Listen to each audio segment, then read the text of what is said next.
If you're interested in supporting this work, you can support me on Patreon, and that will help me make more videos and more podcasts for you in the future. Click the link down below on Patreon, or I'll put the link up here in the corner to Patreon, so you can go there and become a Patreon supporter. Get mantra and meditation MP3s at JasonGallant.ca.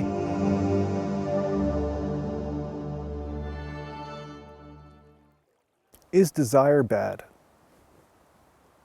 It's a question that a lot of people get tied up in when they're on their spiritual journey, because they see that they're supposed to go beyond their fears and desires. So automatically you start to demonize fear and desire. When the thing is that desire is the natural play of forces. There was a desire for all of this to be created at some point.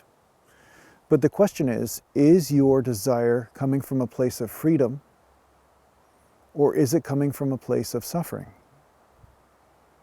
And sometimes there's a percentage of both going on. So what I would say to you is to reform your idea of what desire is. Sometimes desire is that you are tied up in the ignorance of thinking that when something happens, you are allowed to experience the infinite. It's a stipulation. It's a condition, right? When something happens, then you are allowed to experience fulfillment. So the great part about desire, especially when this desire is not coming from a place of survival. I'm not talking about survival desires like, oh my God, I need to eat today or something like that. I'm not talking about that, but I'm talking about desires where you find that, oh, I really want this, or I really want that.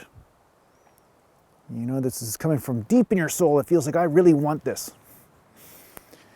A great exercise for you to do is to feel the pain around not having the object of your affection or what it is that you want.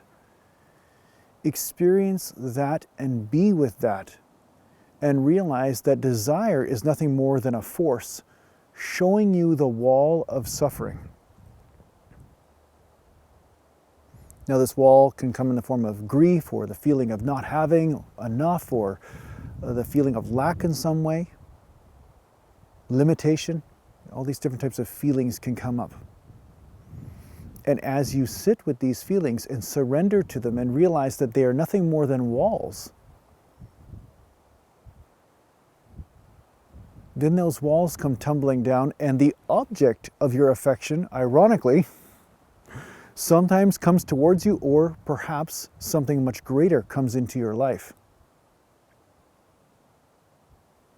So the desire is a gift. The desire is not bad. The desire shows you where you are tied up in the misunderstanding about who you are and your experience of the infinite.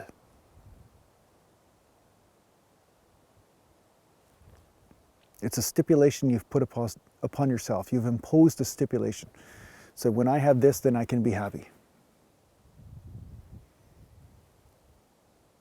So use any object of your desire and feel any suffering around it. If you wish to achieve true abundance, this is what you do.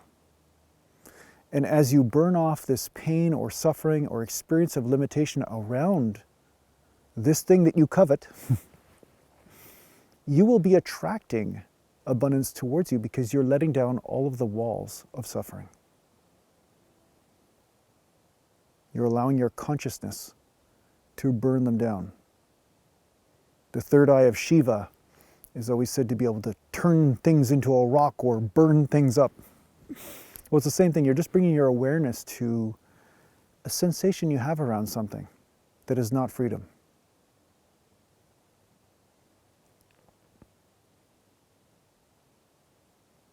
This could be the secret to your abundance. This could be the secret to attracting anything that you wish. It's not like that stuff in the law of attraction. That stuff is not, well, let's just say I could get into a whole discussion about how that stuff is not necessarily legitimate. It's based on karma and stuff. But when you really wish to attract, you let go of all stipulations you've imposed upon you. You realize your infinite nature, your freedom. And then many manifestations can appear before you, and some are not what you expect, but they're always greater than you can imagine.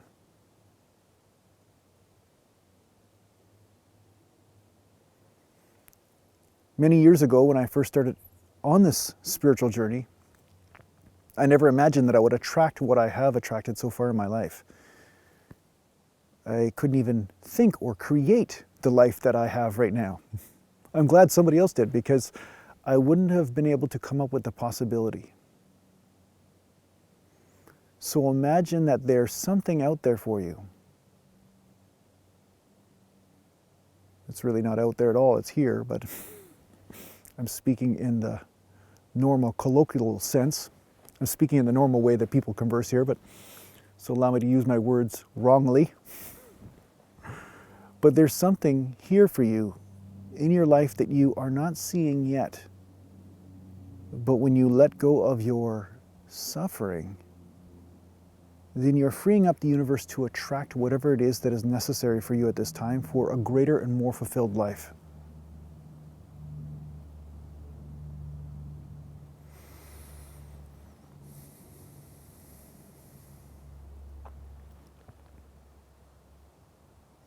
Now, at some point, your desires will become free, where there's no suffering around it, where it just feels like a playful movement of yourself. And those are okay, they're not evil. There's nothing wrong with them. We're here to play in the game of desire.